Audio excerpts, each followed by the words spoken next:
성도 여러분 안녕하십니까? 복음과 율법을 운영하고 있는 윤주만 목사입니다.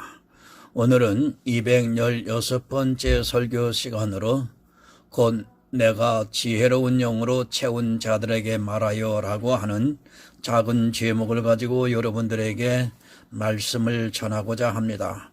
오늘 성경의 본문은 구약성경 출애굽기 28장 1절에서 5절을 보겠습니다. 너는 이스라엘 자손 중 네 형 아론과 그 아들들 곧 나답과 아비후와 엘르아살과 이다말을 그와 함께 내게로 나아오게 하여 나를 섬기는 제사장 직분을 행하게 하되 네 형 아론을 위하여 거룩한 옷을 지어서 영화롭고 아름답게 할지니 너는 무릇 마음에 지혜 있는 자 곧 내가 지혜로운 영으로 채운 자들에게 말하여 아론의 옷을 지어 그를 거룩하게 하여 내게 제사장 직분을 행하게 하라. 그들의 지은 옷은 이러하니 곧 흉패와 에봇과 겉옷과 반포 속옷과 관과 띠라. 그들이 네 형 아론과 그 아들들을 위하여 거룩한 옷을 지어 아론으로 내게 제사장 직분을 행하게 할지니 그들이 쓸 것은 금실과 청색, 자색, 홍색 실과 가늘게 꼰 배실이니라. 아멘. 하나님 아버지 감사합니다. 오늘도 영생의 말씀을 전하고 들을 수 있도록 은총을 베풀어 주시는 것을 감사합니다. 오늘 이 출애굽기에서 성막에 제사를 드리는 제사장들의 옷을 만드는 문제를 가지고 하나님 말씀을 전하고자 합니다. 이 청색, 자색, 홍색 배실이 신약의 사복음서와 연결이 된다고 하는 사실을 하나님 전하고자 합니다. 사람의 지혜나 지식으로 전하고 깨닫게 하지 마옵시고 보혜사 성령께서 역사하셔서 영의 말씀으로 깨달아 알아가는 지혜로운 시간이 될 수 있도록 함께하여 주시옵소서. 특별히 금색에 대해서 말씀을 하셨습니다. 이 금색실은 생명을 나타내는 것으로 오직 예수 그리스도를 통해서 생명을 얻을 수 있다고 하는 중요한 교훈을 하나님 담고 있음을 압니다. 영으로 깨달아 알 수 있도록 이 시간 함께하여 주시옵소서. 그래서 모두가 깨달은 자가 구원에 이르는 하나님의 구별된 성도들이 될 수 있기를 간절히 소원하면서 예수 그리스도의 이름으로 기도드리옵나이다. 아멘. 여러분, 우리는 푸른 나뭇잎을 봅니다. 그것이 언제 그랬냐는 듯이 가을이 되면 붉은색으로 변하게 되고 또 겨울이 오면 땅에 떨어져 흔적도 없이 사라지고 맙니다. 가을이 되었는데도 아직도 여름의 푸른 나뭇잎을 보려고 하는 사람은 없고 붉게 물들어 있는 단풍들을 보면서 그때를 즐거워하고 있습니다. 세월은 그렇게 갑니다. 하루가 가고 또 계절이 변하고 그런 일들을 아주 당연하게 받아들이고 있고 또 우리보다 앞서 태어난 사람들이 이제는 기억 속에서도 가물가물해져 가는데 그것을 자꾸 기억 속에서 떠올리려고 하는 사람은 없습니다. 지나간 것은 물론 가끔은 그리워하고 있지만 그렇다고 해서 그것을 자꾸 떠올리고 싶어 하는 사람은 없습니다. 떠올려서도 안 됩니다. 그렇게 하다 보면 스스로 우울증에 빠지게 되고 또 너무 그리워하다가 자기 존재 자체를 부정하게 되고 이상을 따라가다가 삶 자체가 엉망이 되는 것을 보게 됩니다. 우리는 옛것은 물론 잊어서는 안 되겠지만 그렇다고 해서 옛것을 마치 오늘 보는 것 같이 생각을 해서는 더욱 안 됩니다. 여러분, 부모님이 같습니다. 그런데 그 부모를 아직도 그리워하고 그것으로 인하여 정상적인 일을 하지 못한다면 그것은 심각한 문제가 될 수 있습니다.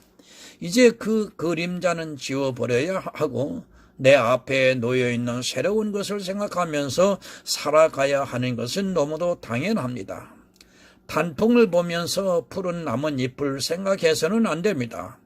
단풍 자체를 즐거워해야지 여름에 나를 시원하게 해주었던 나뭇잎을 생각하면서 마치 그것을 보고 있는 것 같은 생각을 해서는 안 됩니다. 지나간 것은 지나가게 내버려 두고 지금은 단풍을 즐거워하면서 살아가야 하는 것이 너무도 당연합니다. 첫사랑이 있습니다. 누구나 어렸을 때는 가슴이 뛰는 첫사랑을 하나쯤은 가지고 살아가고 있습니다. 그 사랑이 아직까지 남아있지만 그렇다고 해서 그것을 현실로 만들려고 해서는 안 됩니다. 그것을 지금 내가 사랑하고 있는 사람으로 투영을 하려고 하다가는 지금 사랑까지도 깨지게 되어 있습니다. 그것은 지나간 그림자에 불과한 것이지 지금까지 살아있으면 안 됩니다. 사람들은 착각을 합니다. 그 첫사랑이 아직도 자기 가슴에 남아있다고 해서 그 사랑이 지금 사랑보다 더 좋아질 것이라는 막연한 기대를 하고 있습니다. 거기에 빠져 들어가다 보면 내가 지금 보고 있는 사랑은 하찮게 되고 무엇이 진실인지를 분별하지 못하게 됩니다. 어느 사랑이 진실인가를 알지 못하고 오히려 불행한 일을 당하게 됩니다. 구약은 그와 같습니다. 내가 보고 있는 구약의 성경은 마치 그와 같은 것입니다. 첫사랑과 같아서 그것은 이제 기억 속에서 지워버려야 하고 그냥 그림자로만 보아야 하는데 그것을 지금 내 눈앞에 있는 실체와 분별을 하지 못하게 되면 지금 있는 사랑까지 깨지게 되는 불행한 일을 당하게 된다는 것을 우리는 알아야 합니다. 성경 구약을 보는 마음입니다. 아직도 그 사랑이 현실이 되어서는 안 된다는 것을 분명히 알아야 하는데 지금 교회 안에 있는 대부분의 사람들은 마치 그것을 현실과 같이 보기 때문에 신약과 구약 사이에서 무엇이 정답인지를 모르고 스스로 혼란에 빠져들어가고 있는 것을 보게 됩니다. 여기를 보면 이 말씀이 맞는 것 같고 저기를 보면 저 말씀이 맞는 것 같아서 나중에는 이것도 아니고 저것도 아니고 도무지 성경 말씀이 어느 것에 기준을 둬야 하는지를 모르게 됩니다. 이것은 불행한 일입니다. 현실과 과거 사이에서 그것을 정확하게 분별을 하지 못하고 산다면 그것은 한마디로 정신병을 앓고 있는 사람과 같은 것입니다. 과거도 현실이 되고 또 현실도 현실이 된다면 그것은 뭐가 뭔지를 모르게 되고 나중에는 내가 어떻게 해야 하는가를 모르게 됩니다. 저기가 어디로 가야 하는가를 모르고 길을 잃어버리게 됩니다. 구약의 제사를 안 드리고 있습니다. 그러면서 구약의 절기를 지키고 있고 또 구약의 어느 율법은 버리고 또 어느 율법은 지키고 있습니다. 이런 상황이라면 아무리 똑똑한 사람이라도 너무 혼란스러워 자기가 무엇을 어떻게 해야 하는가를 모르게 되고 너무 어려우니까 나중에는 그냥 시키는 대로 하게 되어 있습니다. 그것을 생각하는 것 자체가 부담스러우니까 편하게 자기 영혼을 맡기고 있습니다. 그러나 명확해야 합니다. 물론 성경 자체를 다 알 수는 없습니다. 그럴지라도 내가 지금 무엇을 어떻게 하고 있는가를 모르고 한다면 그것은 스스로 불행한 일에 빠지게 됩니다. 교회에 나온 사람들 중에 다수가 구원을 받지 못한다는 것을 분명히 깨달아야 하는데 다만 교회에 나온 것으로 자기가 구원을 받았다고 오해를 하고 있습니다. 그런 생각 자체가 얼마나 큰 모순인가도 모르고 신앙생활을 하고 있습니다. 알아가고 있습니다. 내가 가는 길이 지금 바른 길이라는 것을 스스로 확증을 해가면서 걸어가고 있습니까? 우리가 살면서 초행길을 가게 되면 사람들에게 물어보고 또 스스로 지도를 꺼내 찾아보기도 하고 대충 어디쯤 있다는 것을 알고 가고 있습니다. 아무리 내비게이션이 잘 되어 있다 해도 자기가 가는 목적지가 어디인가는 대강 알고 출발을 합니다. 지하철을 타고 갈 때는 더욱 그렇습니다. 내가 가야 하는 목적지가 어느 역인가를 알고 또 그 역에서 내려서 몇 번 출구로 빠져나가야 하는가를 알고 모르면 사람들에게 물어도 보고 그 역을 나와서 어느 곳으로 가야 하는가를 생각하면서 가고 있습니다. 이런 모든 것을 다른 사람에게 전적으로 의지를 하고 가지는 않습니다.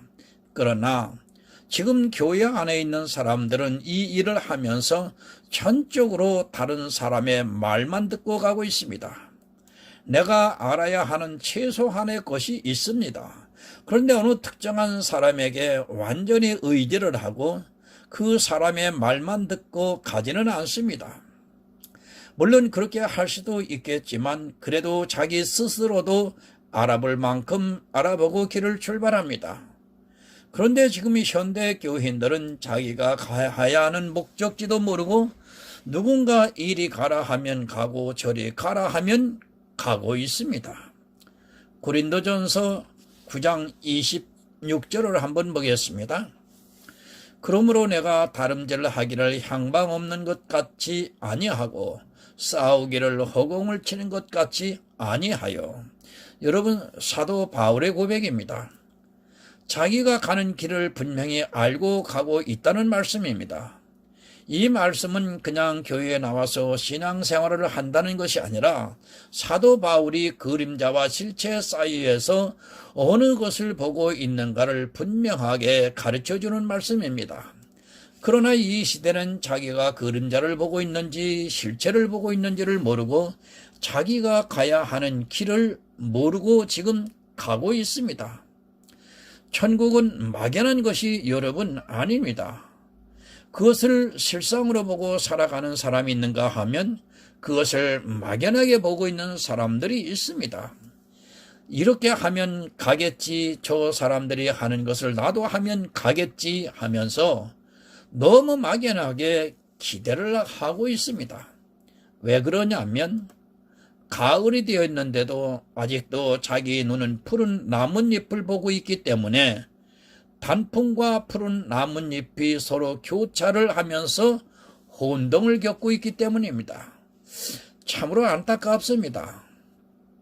언제부터 교회 안에 가운이 들어오기 시작했는지 모르겠지만 가운이 일상생활화되고 있는 것을 보게 됩니다. 가운도 색깔과 모양이 있고 그것을 보고 권위를 내세우고 있고 또 그 가운을 안 입으면 심지어는 목사라고 해도 성찬을 나누어 주지도 못하게 하고 있습니다. 그런 이유가 점점 구약의 그림자와 신약의 실체 사이에서 자기 정체성을 잃어버리고 있기 때문인 것입니다. 구약 실체를 보고 있습니다. 그러다 보니까 구약의 제사장들이 입었던 가운을 자기들도 입고 싶고 그런 외적인 것으로 자기들이 마치 신령한 것과 같이 남들에게 내보이고 싶어 합니다. 신약에 누가 가운을 입었다는 말씀이 성경 어디에 있는지 참으로 궁금합니다. 아직도 구약을 살고 싶은지 신약을 살고 싶은지 그들의 생각이 정말 저는 궁금하기까지 합니다. 정체성의 혼란입니다. 성경을 바로 이해하지 못하고 있기 때문에 자기의 정체성을 모르고 자기가 어디에 있는지 자기가 어디로 가야 하는지 방향을 모르기 때문에 아직도 구약의 모양을 내고 싶어 하는 것입니다. 그래야 자기 권위가 서는 것 같고 더 거룩하게 보이는 것 같아서 그런 일들을 하고 있습니다. 사도들 중에 누가 가운을 입고 침례를 주었습니까? 그러나 이 시대는 가운을 안 입고 침례를 주면 마치 큰 일이 나는 것으로 오해를 하고 있습니다.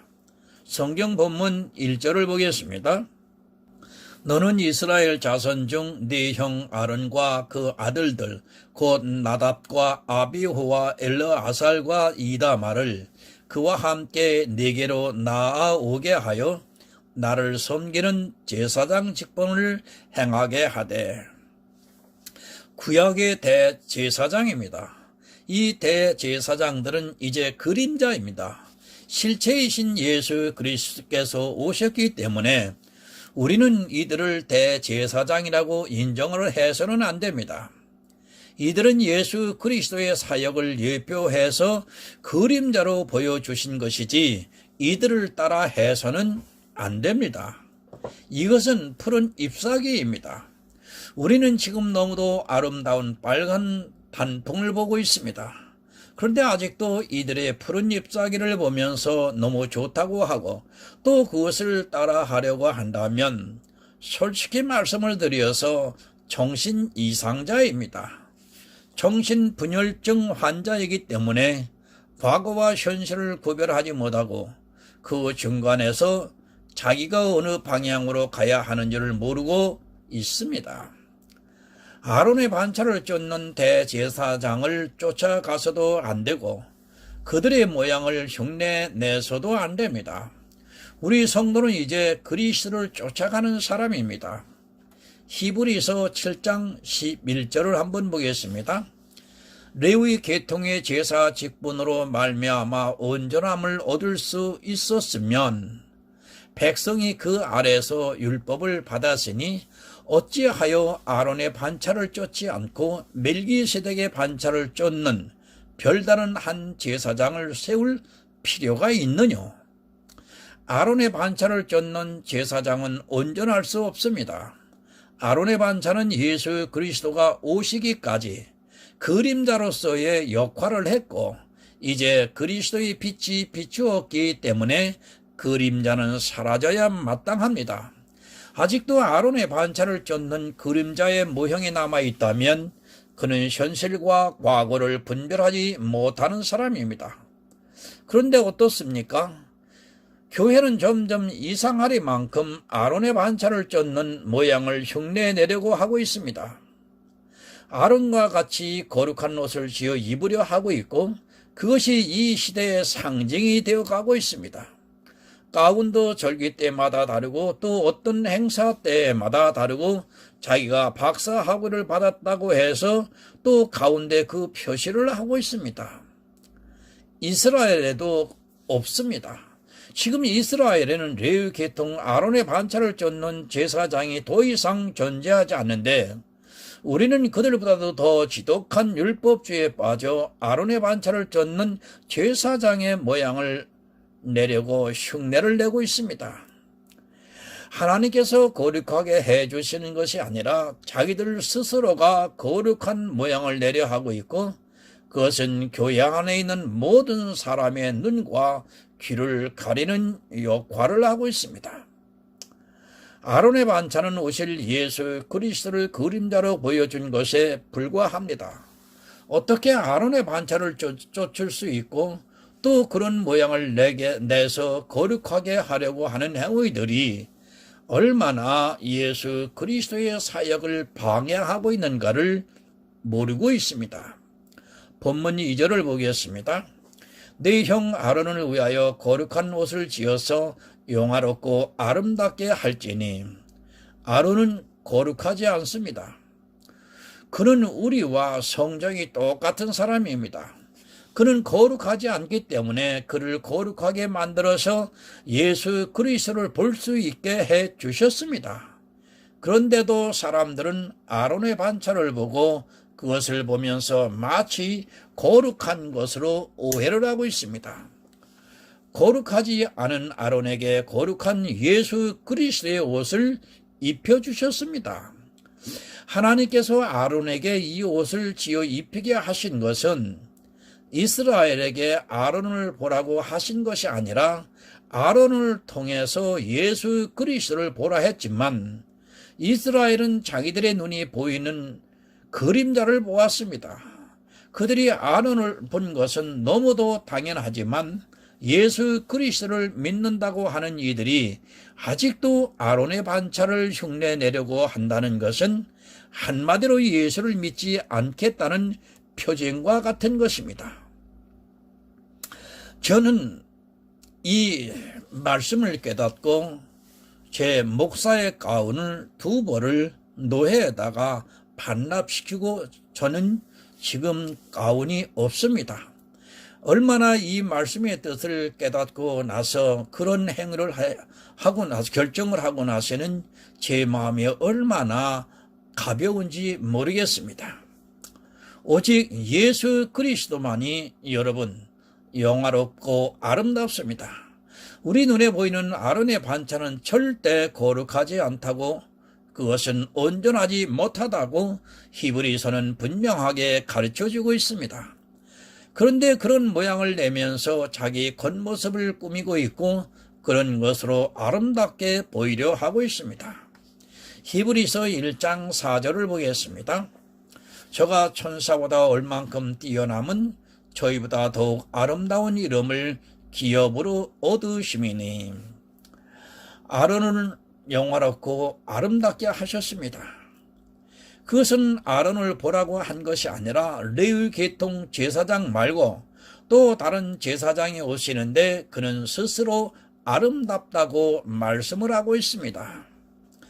아론과 같이 꾸미지 않아도 예수 그리스도는 스스로 영화롭고 아름답다는 것을 분명히 알아야 합니다.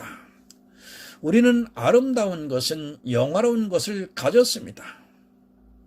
그런 모양을 내서 가진 것이 아니라 이미 예수 그리스도 안에서 이 모든 것을 다 가졌습니다. 아론과 같이 인위적으로 하지 않아도 예수 그리스도 자체가 얼마나 영화롭고 아름다운가를 알아야 합니다. 그것을 아는 성도는 굳이 아론의 반찬을 쫓는 그런 모양을 내려고 하지 않습니다. 어느 사도가 그런 모양을 냈습니까? 본문 3절을 보겠습니다. 너는 물은 마음에 지혜 있는 자 곧 내가 지혜로운 영으로 채운 자들에게 말하여 아론의 옷을 지어 그를 거룩하게 하여 내게 제사장 직분을 행하게 하라. 옷을 지으라고 말씀을 합니다. 그런데 옷을 짓는데 왜 옷을 잘 짓는 기능 있는 사람에게 지라고 말씀을 드리지 않고 마음에 지혜 있는 자 곧 내가 지혜로운 영으로 채운 자들에게 아론의 옷을 지라고 말씀을 하고 있습니다. 우리 상식으로는 당연히 옷을 잘 짓는 기능을 가진 사람이 지어야 하는데 하나님께서는 그렇게 말씀을 하고 있지 않습니다. 이 옷은 그냥 옷이 아닙니다. 단지 아론이 제사장의 모양을 내려고 한다면 이 옷은 정말 기능 있는 사람이 지어야 하는 옷입니다. 그러나 그런 옷이 아니라 바로 예수 그리스도의 옷을 상징하기 때문에 이 옷은 반드시 하나님께서 영으로 채워준 사람들만이 지을 수 있는 옷입니다. 우리는 지금 대제사장이신 예수 그리스도를 보고 있습니다. 우리가 대제사장이신 예수 그리스도를 믿으려면 반드시 하나님께서 지혜의 영으로 채워주어야 가능합니다. 아론의 옷은 그냥 세상 사람들의 눈에 보기에 좋은 그런 옷이 아니라 예수 그리스도께서 대제사장으로 오시는 그 옷을 상징하기 때문에 지혜가 있는 사람만이 그 옷을 지을 수 있습니다. 사람 눈에는 그런 옷이 아니라 예수 그리스도의 의의 옷을 지으려면 반드시 하나님의 영으로 채워주신 사람만이 할 수 있는 일입니다. 아론의 옷을 보면 안 됩니다. 우리는 구약에 보이는 아론의 옷을 보는 것이 아니라 신약에서 우리의 대제사장이 되시는 예수 그리스도의 옷을 보아야 합니다. 그것은 하나님께서 지혜의 영으로 채워주신 성도만이 볼 수 있는 옷이고 그 옷을 지을 수 있습니다. 여러분, 제사장 흉내 내지 마시기 바랍니다. 겉모양을 흉내 내려고 하는 것은 한마디로 이방신을 섬기는 일과 같다는 것을 알아야 합니다. 아론을 통해 우리는 예수 그리스도를 보아야 하고 예수 그리스도의 대제사장 되심은 반드시 지혜가 있는 성도만이 알 수 있는 비밀이기도 합니다. 대제사장이 무엇을 하는지조차 모르고 있고 대제사장의 그 일을 믿지도 않고 있는 것이 이 시대의 현실이기도 합니다. 본문 4절을 봅니다. 그들이 지은 옷은 이러하니 곧 흉패와 에봇과 겉옷과 반포 속옷과 관과 띠라.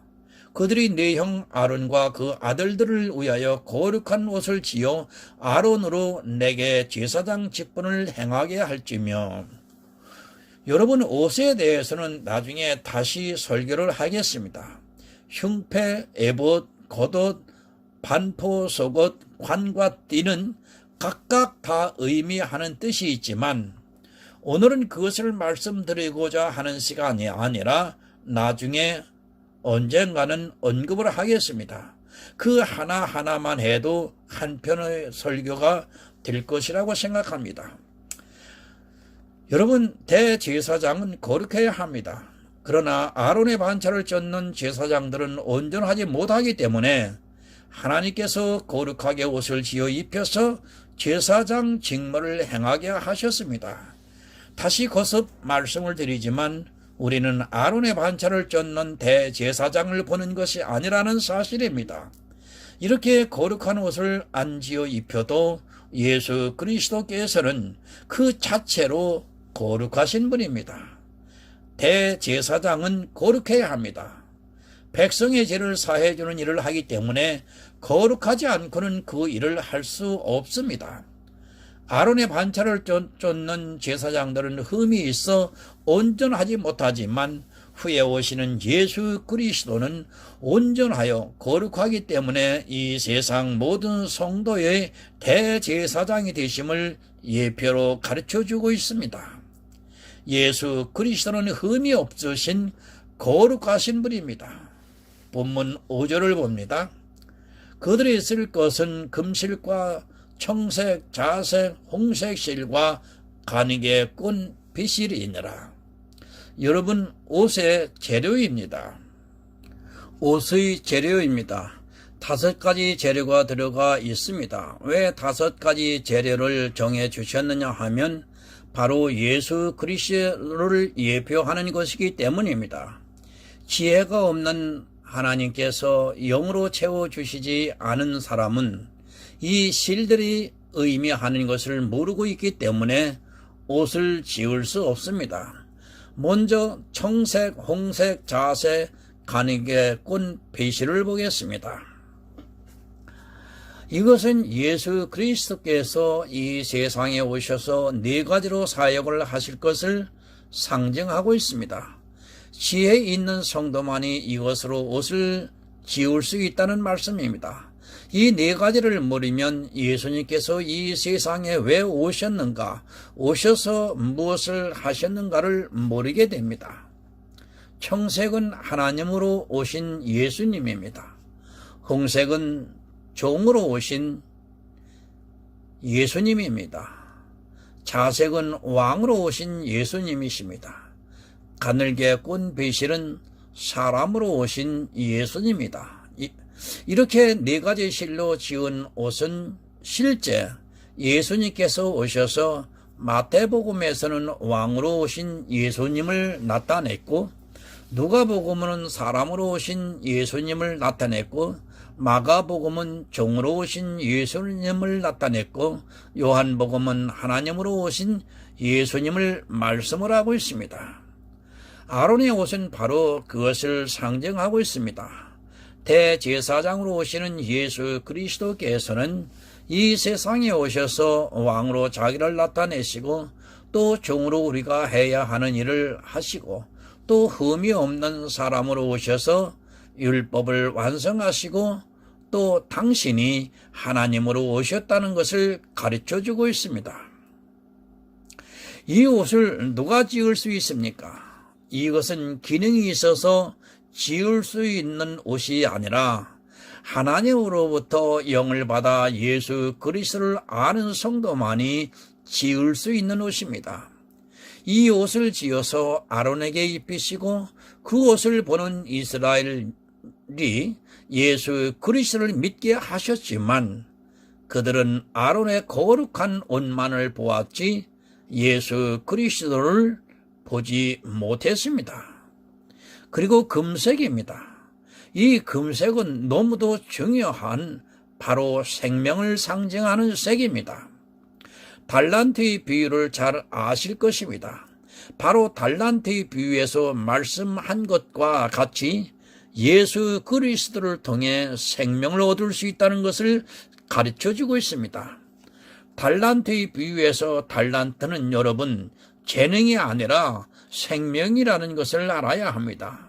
제가 복음의 말씀에 달란트의 비유를 해석해 놓았습니다. 그것을 보면 이해가 쉽게 되리라 믿습니다. 제가 율법에 대해서 이야기를 하면 마치 구약을 버리라는 뜻으로 오해를 하는 사람들이 참 많이 있습니다. 저는 한 번도 그렇게 주장을 해본 적도 없고 구약은 우리가 실체이신 예수 그리스도를 알아가는데 너무도 중요한 방향을 제시해 주고 있습니다.